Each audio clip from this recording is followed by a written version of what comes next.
Secret d'entrepreneur.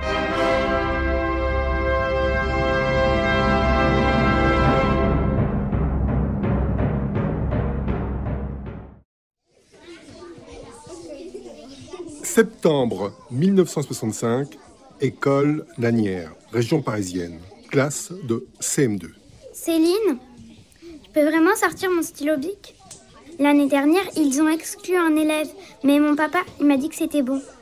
Bon, les enfants, vous pouvez sortir vos stylos plumes et désormais vos stylos à billes.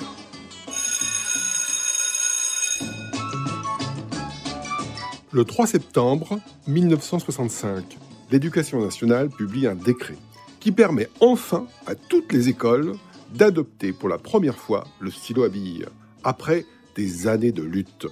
Une victoire pour un homme, Marcel Bic. Une victoire pour son entreprise, Bic. Une victoire qui permet à un produit d'exploser le marché du stylo à billes, Bic. Je vous emmène aujourd'hui sur les pas d'une histoire folle, celle du stylo à billes. De Buenos Aires à Paris, le stylo à billes a connu plusieurs vies, mais c'est bien Marcel Bic qui en a fait un succès.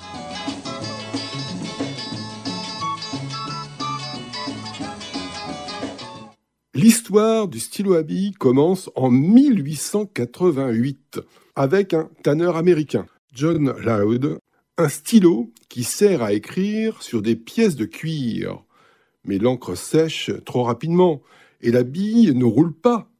Il faut alors attendre 50 ans pour qu'un journaliste hongrois, László Piró, reprenne l'invention de John Loud. Été 38. Budapest, imprimerie de journal. Regarde, Georgie, tu vois, l'encre utilisée pour imprimer les journaux sèche vite. C'est ça qu'on doit faire aussi. Ok, mais si tu regardes l'encre, elle est beaucoup trop visqueuse et ça risque de ne pas couler dans un stylo. László et son frère, Georgi, chimistes de métier, se mettent aussitôt au travail. Effectivement, l'encre ne coule pas et c'est László qui a l'idée de génie. Et si on utilisait une bille pour faire couler l'encre plus facilement avec le stylo Le test est un succès. Le stylo à billes naît fin 1938 en Hongrie. Mais en pleine montée du nazisme, et notamment les lois anti-juives en Hongrie, László et Georgi sont obligés de fuir. László débarque alors à Paris et dépose un premier brevet. Puis émigre en Argentine et en dépose un second au registre des États-Unis dès 1943. Avec son frère, il lance la société stylo Biro à Buenos Aires. Son invention conquiert d'abord ceux qui utilisent le plus les stylos à plumes, les aviateurs qui remarquent que ce stylo fonctionne mieux en haute altitude. Malgré tout, le succès de ce stylo à billes n'est que partiel et les deux hommes sont en proie à des difficultés financières. Tout change le jour où ils reçoivent une lettre de France. Un certain Marcel Bic veut leur parler.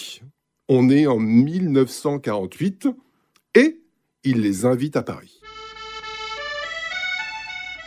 Clichy, région parisienne, printemps 1948.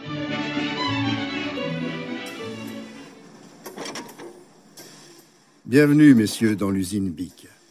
Nous produisons des crayons à l'encre et à plomb, des porte-plumes, des porte-mines. Nous sommes une des usines les plus modernes de France. Puis, il avance, à pas pressés, vers le fond de l'usine, près des bureaux, installés près des machines. László et Georgi, prenez place. J'ai découvert votre invention, le stylo à billes, l'année dernière, et c'est un travail incroyable que vous avez fait. Une encre qui sèche vite avec une tenue parfaite. Je veux vous acheter le brevet pour le monde entier. Votre prix est le mien. Merci, Monsieur Bic, pour l'invitation et l'accueil. Avec Georgie, nous avons réfléchi, voici notre prix et les garanties que nous exigeons. Après plusieurs mois de négociations, Marcel Bic rachète les droits du stylo à billes dans le monde entier. Mais Marcel, qui a lancé son usine il y a à peine 3 ans, est très ambitieux. Et il va encore plus loin. La cartouche d'encre est modifiée et le stylo a désormais une autonomie de 2 km d'écriture. Le design entier du stylo est repensé.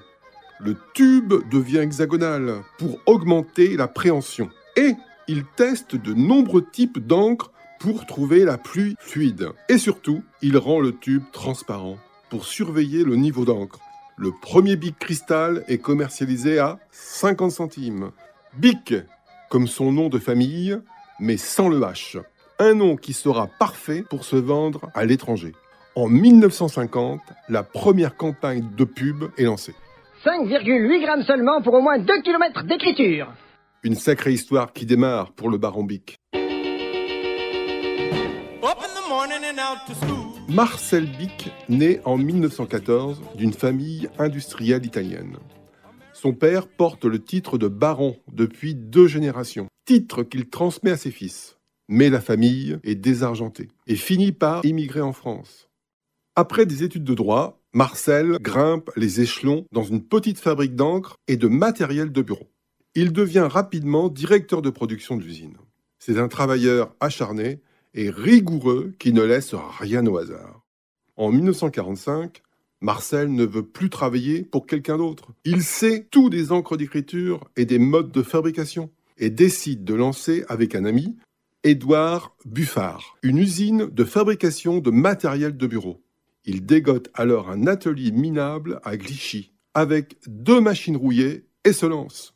Marcel rêve du produit idéal, un stylo qui ne coule pas, sans tache. Alors, quand il découvre le stylo à billes, il rêve d'en faire un produit grand public. Produit qui ferait le succès de son entreprise. Écrivez propre, écrivez net, avec la vraie pointe Bic et la cartouche Bic Iman.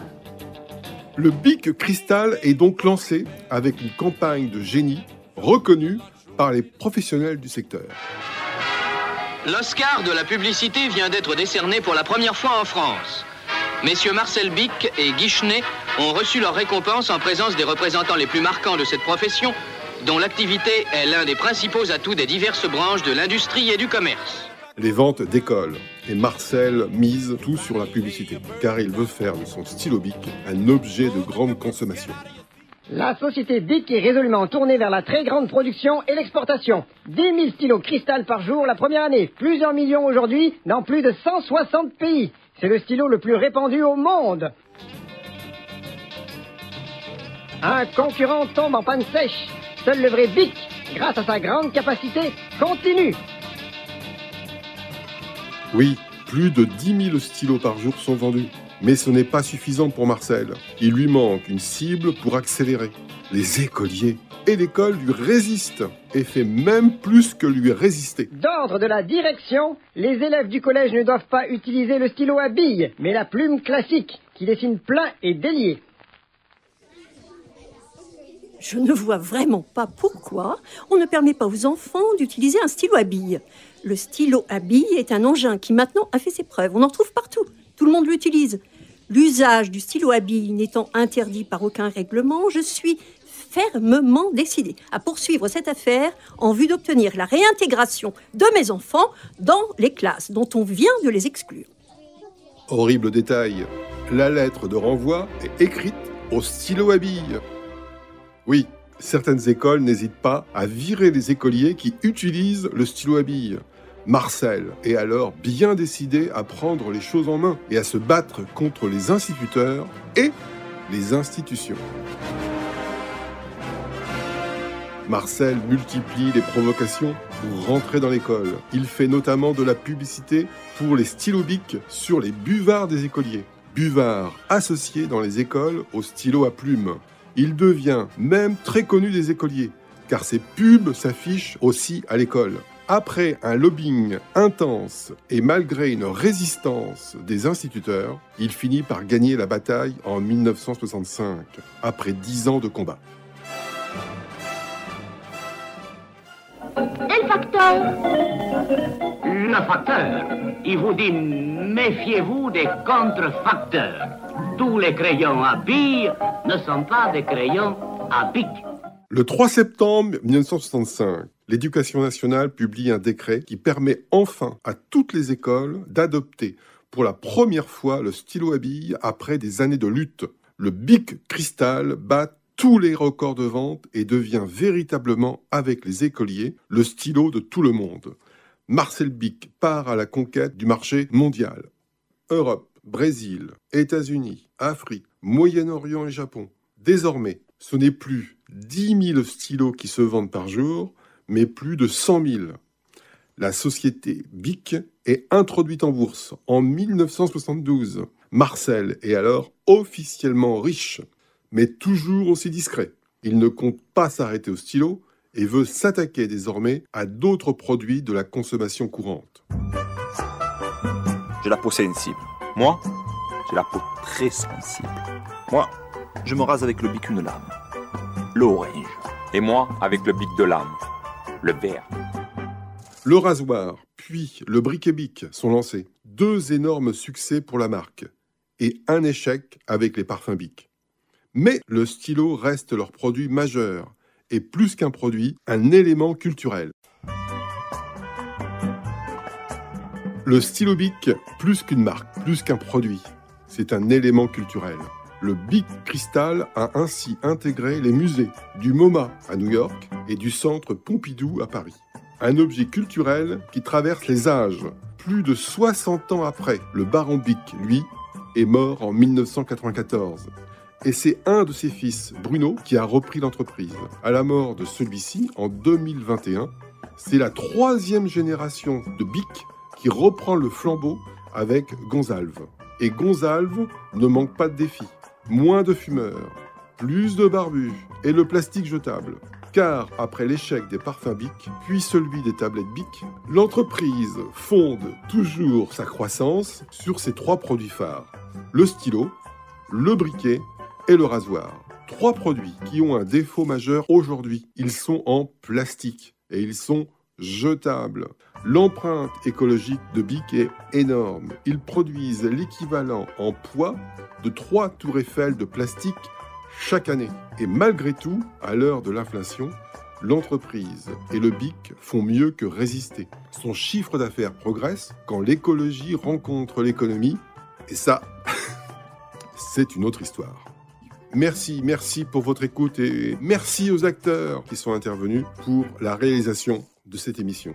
Et je vous dis à bientôt pour Secrets d'entrepreneur. Chaque premier jeudi du mois à 18h.